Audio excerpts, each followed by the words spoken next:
नमस्कार, मैं कामनी शर्मा। आप देख रहे हैं न्यूज 22 इंडिया न्यूज चैनल। आइए नजर डालते हैं आज की मुख्य और ताजा खबरों पर। नमस्कार देशवासियों, नए साल की हार्दिक शुभकामनाएं। मैं संजय भाटी आप सबके चरणों तक पत्रकारिता लाना चाहता हूं।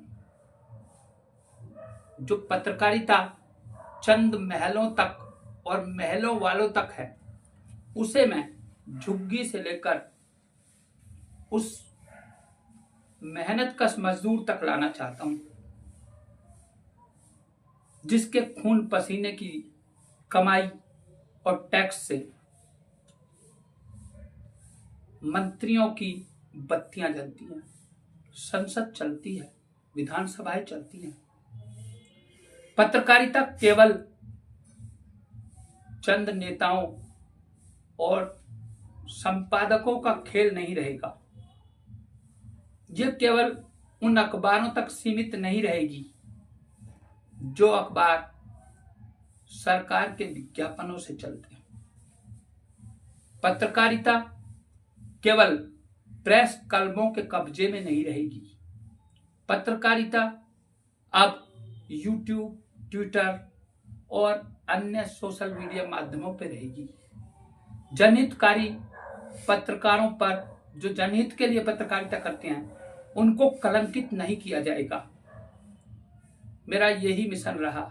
मैं एक बहुत छोटा सा अखबार चलाता था, आज मेरे खिलाफ कुछ लोग बोल रहे हैं। मैं बता देना चाहता हूं, ये देख लें, ये वो अखबार का अंक है सुप्रीम न्यूज का, जिसमें लिखा हुआ है अधिकारी झूठ बोलते हैं और जनता को लूटते हैं, सच बोलो कोठी किसकी है। इस अखबार को भाजपाइयों ने संसद और विधानसभा में खुद लहराया था। दुनिया का नंबर 1 अखबार कहे जाने वाले दैनिक जागरण का खुलासा हुआ था। जागरण ऐसे करता है खबरों का गोरख धंधा। ये मैंने नई साल पर जो ये जश्न मनाते हैं, अभी कल पत्रकार, आप देखोगे आज रात से ही जश्न मनेंगे। अंग्रेजी जाम के साथ पत्रकारों और संसदों ने बनाया जीत का जश्न।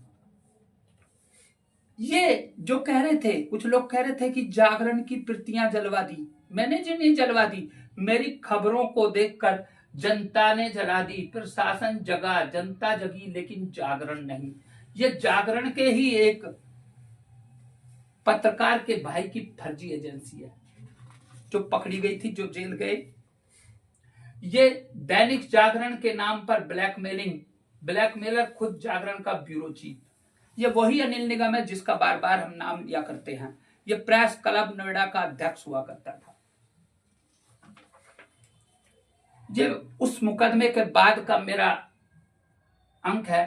पुलिस बताए कब होगा सुप्रीम न्यूज के संपादक का एनकाउंटर। मैंने कभी झुकना नहीं सीखा, मैंने कभी रुकना नहीं सीखा। यह वो मुकदमे की कॉपी है जिसे जागरण के पत्रकार द्वारा लूट, चैन स्केचिंग और रंगदारी के रूप में मुझ पर दर्ज करवाया गया। यह वो डीएम के लेटर का जवाब है दीपक अग्रवाल का आरएनआई के द्वारा। आरएनआई ने दीपक अग्रवाल डीएम को बता दिया था कि अखबार ऐसे ही बंद नहीं हो जाते हैं, ये रूल रेगुलेशन से चलते हैं। ये पत्र भेजा था मेरे अखबार को बंद करने के लिए, आरएनआई के लिए। ये वो शो कॉज नोटिस है, ये प्रेस परिषद को दिया हुआ जवाब है। और ये देखिए, लोग सोचते हैं कि जागरण वाली बात ऐसे ही कह दी जाती। जागरण के लेटर पैड पे मेरे खिलाफ दिया गया था। इस पर शो कॉज नोटिस दिया था दीपक अग्रवाल ने, बाद में अपनी बात से मुकर गए थे। दीपक अग्रवाल जी को हाई कोर्ट देखना पड़ा था, प्रेस काउंसिल देखनी पड़ी थी। ये हाई कोर्ट के चीफ जस्टिस के उस आदेश की प्रति है जो सुप्रीम न्यूज के संपादक के पक्ष में था। और अब अंत में ये वो नकल सवाल की कॉपियां हैं, वकीलों के द्वारा साइन करके दी हुई हैं, जो डलेंगी नोएडा के पत्रकारों के चिट्ठे खोलने के लिए। खैर, मैं पुनः कहना चाह रहा हूं, पत्रकारिता कुछ चंद प्रिंटिंग प्रेस वालों की मुट्ठी में नहीं रहेगी। पत्रकारिता प्रेस क्लब की मुट्ठी में नहीं रहेगी। पत्रकारिता रेहड़ी पटरी यूनियन के अध्यक्ष गुप्ता जी के द्वारा और मेरे द्वारा हर उस रेहड़ी पटरी वाले के मोबाइल पे पहुंचा दी जाएगी। हम देखते हैं कैसे फ्री के परांठे खाएंगे, हम देखते हैं कैसे पत्रकार किसी ठेली पर जाकर उगाही करेंगे।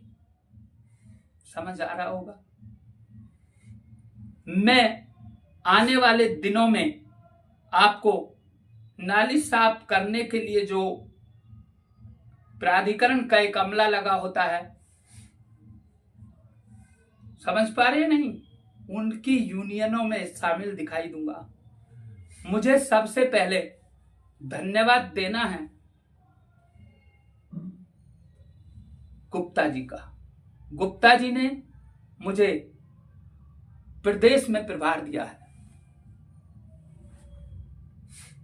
उन्होंने जब गौतम बुद्ध नगर के पत्रकार मेरा चरित्र हनन कर रहे थे, तब कर रहे हैं, तब उन्होंने मुझे अपने कार्यालय बुलाकर मुझसे कहा कि भैया एक साथ नहीं खड़े हो सकते हम।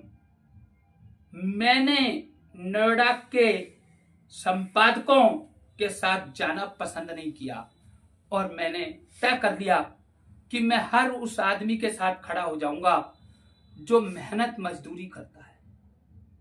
मैं उन संपादकों के साथ कभी नहीं खड़ा होऊंगा जो आबकारी विभाग से जबरन वसूली करके या आबकारी विभाग से संबंधित ठेकों पर दबाव बनाकर दारू की बोतलें लेकर सूचना विभाग लखनऊ तक पहुंचाते हैं विज्ञापन लेने के लिए। अलग अलग जिलों में से फ्री में दारू लेकर विज्ञापन के लिए भिजवाते हैं, विज्ञापन देने वालों को भिजवाते हैं।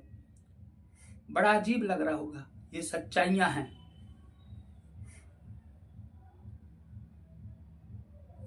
समझ लीजिएगा, सब कुछ बदलने वाला है। जनता के साथ खड़े होकर पत्रकारिता की जाएगी।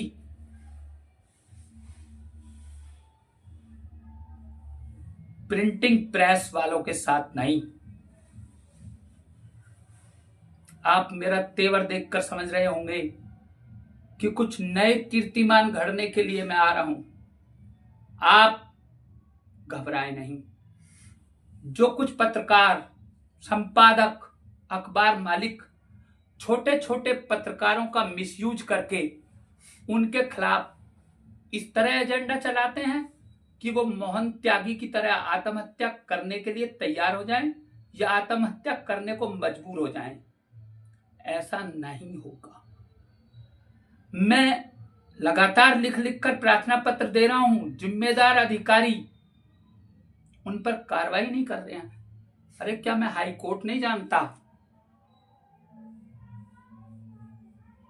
मैं बार बार चरित्र हनन करने वाले लोगों के खिलाफ थानों में तहरीर दे रहा हूं। थानों के कोतवाल लिख के दे रहे हैं कि सुप्रीम कोर्ट से रोक लगी हुई है इन पे।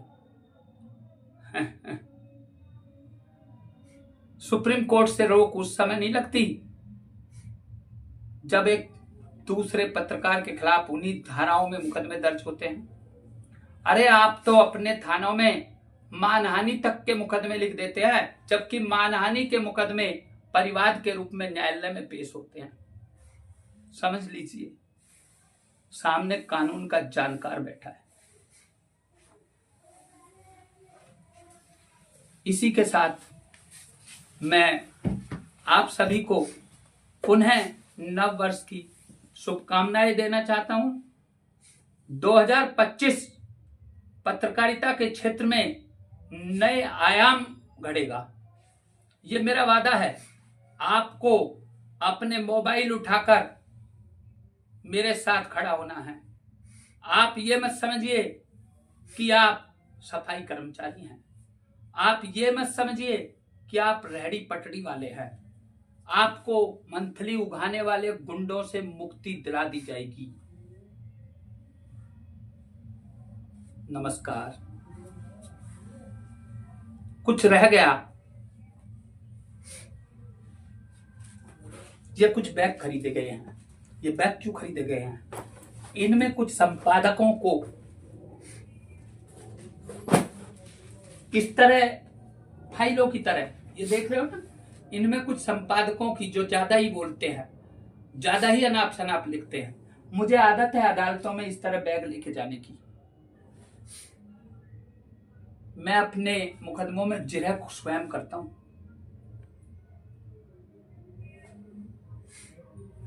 समझ लीजिए, जो पैसा आप लूट रहे हैं वो मेरे अधिवक्ता भाइयों को आपको देना पड़ेगा, क्योंकि मैं तो अपने मुकदमों की स्वयं पैरवी करता हूं। मेरे खुद के परिवार में अधिवक्ता हैं, मेरे मित्रगण, मेरे परिवार के संबंधी अधिवक्ता हैं। मुझे आंखें मत दिखाइए। नमस्कार।